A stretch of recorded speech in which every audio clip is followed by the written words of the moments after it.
This is Seahawks Today. I am your host, Will Ortner, and the Seattle Seahawks are absolutely putting the pedal to the metal as they try and go out and make a bunch of coaching hirings, not just as they go through the OC interviews, but as well as going through some position coach interviews and hirings as well. We're going to dive into all of that because it's a lot of news and it's all been crazy. We're going to first start off with some of the OC interviews, some internal candidates, as well as an external candidate that did get a job interview. In fact, an external candidate that I've had a taco with. So shout out to me and shout out to that candidate. We're going to talk about some of the coaching hirings that the Seahawks have made. In fact, the Seahawks went out and hired multiple coaches, one on the offensive side, one on the defensive side that we have to talk about. Seattle does get a coach to return. There was some worry that potentially this defensive coach could go on and be a defensive coordinator somewhere else. Sounds like Seattle's going to get to keep him. And then, of course, we're going to end the show with everybody letting Kubiak know that while he might be over in Las Vegas, and we do hope that he has success, we're not going to let him take as many coaches as he might have previously thought, because the Seahawks came up with a big block on today's little bit of news. Seahawks are absolutely grinding. This should not shock anybody. John Schneider has done a fantastic job as the GM of this team, and so has Mike McDonald as the head coach, of making sure that the Seahawks build a very strong coaching staff. And right now, I think the Seahawks are putting themselves in a great position, and I do mean a great position, to make sure that they are as successful as possible the rest of the way. Make sure that you ring the bell. Don't miss any Seahawks Today videos. Turn on your notifications. If you have your notifications on, you will never miss a video that we have. Today, when all the hiring news was getting made, we made sure that we got a video out to you as fast as possible. If you have your notifications on, you'll never miss those. ESPN's Jeremy Fowler had this tweet come out on Wednesday where he basically outlined the internal candidates that the Seahawks were going to go through. Andrew Janocko, Jake Peetz, Justin Outten, and of course Mac Brown. They were all having interviews on Thursday as well as Friday. But we always knew that there would be some external candidates that the Seahawks were, of course, going to have to interview.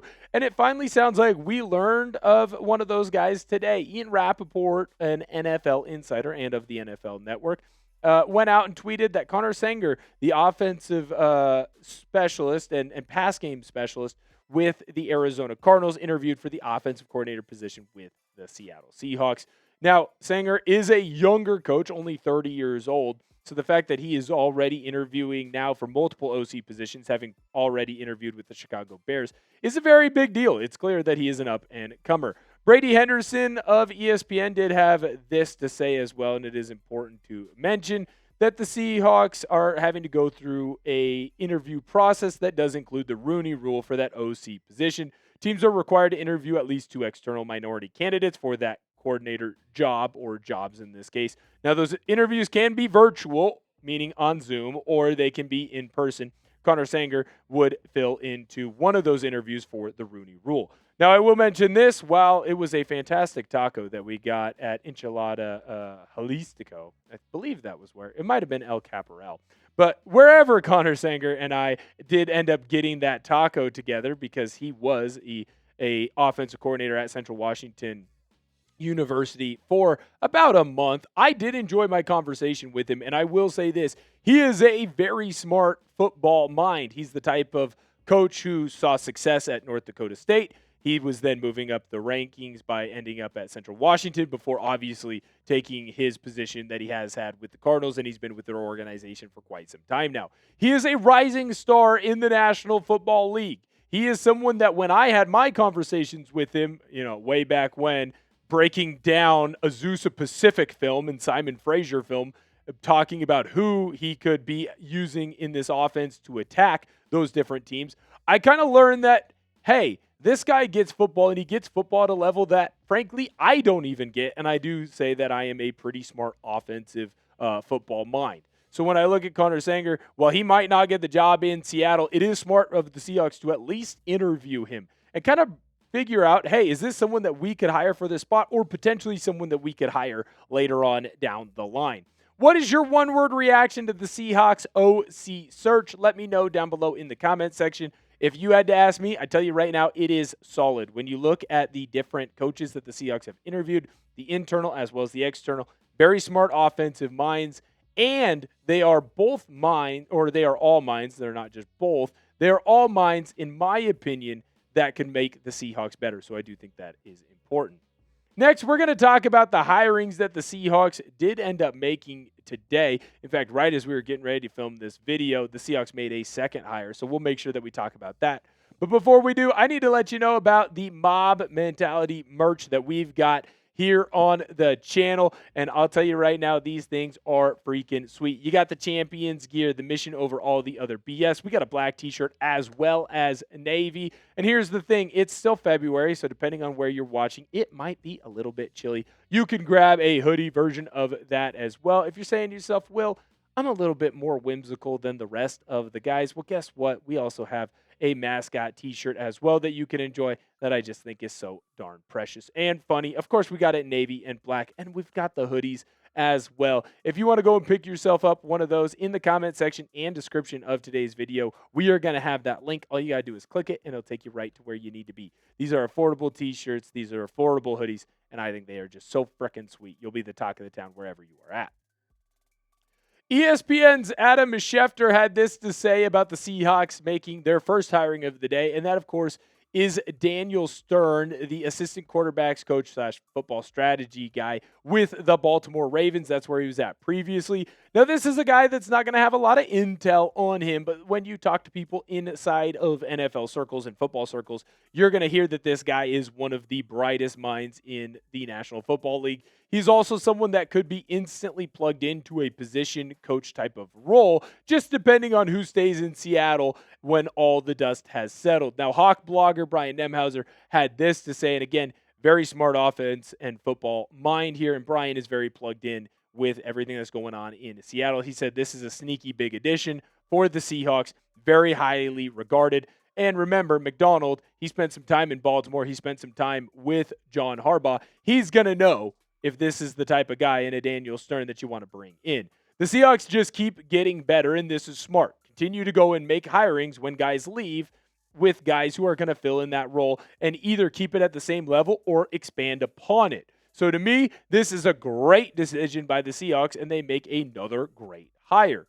The next hire that we're going to have to talk about, I do think scares some people, but I'm here to tell you right now, it should not scare you. Because the Seahawks, according to ESPN's Adam Schefter, are going to hire former Ravens defensive coordinator Zach Orr as their inside linebackers coach. Orr is going to be rejoining Mike Macdonald because the two of them were together in some different coaching stops. And I think it's important that the Seahawks go out and get Orr, who was the defensive coordinator in Baltimore, but he's not going to have to be that in Seattle. Now, this is why Orr scares some people in Seattle. Obviously, when you look at the defensive ratings for the Baltimore Ravens, it's not really all that great. It's not someone who's really jumped off the page to a lot of people. Now, I understand your trepidation, but here's where I disagree because I love this hire. I think that Orr will step in and be an inside linebackers coach, and he'll be able to take a deep breath.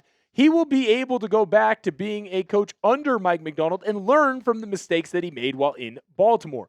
I think it's also important to note that when you look at the Baltimore defense compared to the Seahawks defense, the talent gap is immense. So bring Orr in. He can learn from the mistakes that he already had. You're not asking him to do too much. And the Seahawks can grow from having a coach who has had experience in a much larger role. Seattle is going to do a great job, in my personal opinion, of kind of rehabbing Orr's image and making sure that he continues to grow with this team and his career continues to grow as well. Help us catch our Knicks Now channel. We are just 400 or so subscribers away. Remember, football is better than basketball. Come on in, hit that sub button. Help us catch Knicks Now so we can be the 11th biggest channel here on Chat Sports. Ian Rapoport did have this tweet out later today, or earlier today, I should say, and it's about defensive backs coach Karl Scott. He's also the pass game specialist with the Seahawks. He was interviewing to be the defensive coordinator with the Arizona Cardinals, and it was announced today that it does look like Scott is going to be returning to the Seattle Seahawks. This is a great move. Now, Scott is eventually going to become a defensive coordinator. It is only a matter of time. He's been that impressive in Seattle. Just look at the stat line that you've seen from his cornerbacks. Riq Woolen, I know the year started off not so hot, but dang, did it get better as the year went on.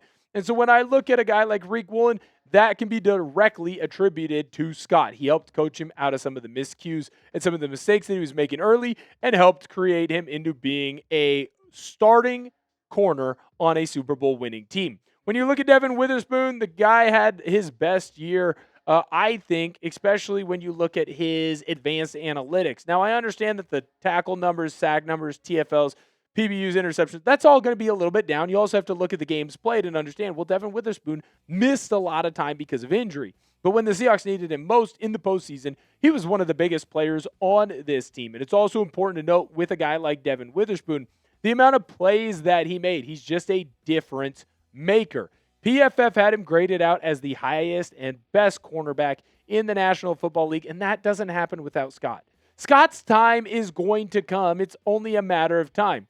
It just is important to remember that if he's not going to be a DC somewhere else, I really freaking want him to stay in Seattle. So the fact that the Seahawks were able to retain him, that's huge. It also shows just how good this team is going to be next year. Another great move.